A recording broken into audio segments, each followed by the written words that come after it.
Accessing data from the series, that is what we are going to discuss, and with the help of slicing and indexing. നമുക്കിവിടെ ഒരു series ഉണ്ട്. ഇനി നമ്മൾ S0 എന്ന് പറഞ്ഞാൽ 0 ഇൻഡെക്സിലുള്ള element, അതായത് 1 ആണ്.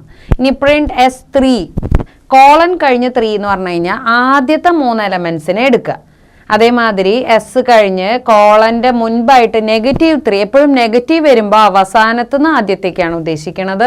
അപ്പോൾ നമുക്ക് ലാസ്റ്റത്തെ 3 എലമെൻറ്റ്സിനെയാണ് ഇവിടെ നമുക്ക് കിട്ടുന്നത്. അപ്പോൾ ഈ സ്ലൈസിങ്, ഇൻഡെക്സിങ്, ഈ 2 കോൺസെപ്റ്റും വരുന്നത് we are able to display the elements from a particular series, not all the elements together, based on the condition which is specified. Condition അനുസരിച്ച് നമുക്ക് അവസാനത്തുനിന്നോ ആദ്യത്തുനിന്നോ ഇടയ്ക്കുന്നോ ഒക്കെ വേണമെങ്കിൽ എലമെൻറ്റ്സിനെ എടുക്കാൻ വേണ്ടിയിട്ടാണ്.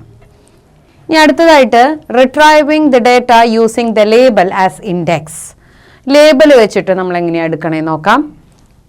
സീരീസ് തന്നിരിക്കുകയാണ്, ഇൻഡെക്സും തന്നിട്ടുണ്ട്. അപ്പോൾ നമ്മളിപ്പോൾ ഇവിടെ C, D എന്നാണ് പറഞ്ഞിട്ടുള്ളത്. അപ്പോൾ ആ സിയിലെയും ഡിയിലെയും വാല്യൂനെയാണ് നമ്മൾ എടുക്കുന്നത്.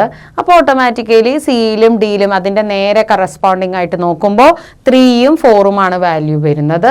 പിന്നെ ഇതിൻ്റെ ഡാറ്റ ടൈപ്പ് എന്താണ്? ഇൻറ്റിജർ ഡാറ്റ ടൈപ്പാണ്, 64 ബൈറ്റ്സ് ആണ് വരുന്നത്. അപ്പോൾ ഇങ്ങനെയും നമുക്ക് റിട്രൈവ് ചെയ്തെടുക്കാൻ പറ്റും, ഇങ്ങനെയും റിട്രൈവ് ചെയ്തെടുക്കാനായിട്ട് സാധിക്കുന്നു. അപ്പോൾ ഇതൊക്കെ ഡിഫറെൻറ്റ് മെത്തേഡ്സ് ആണ്.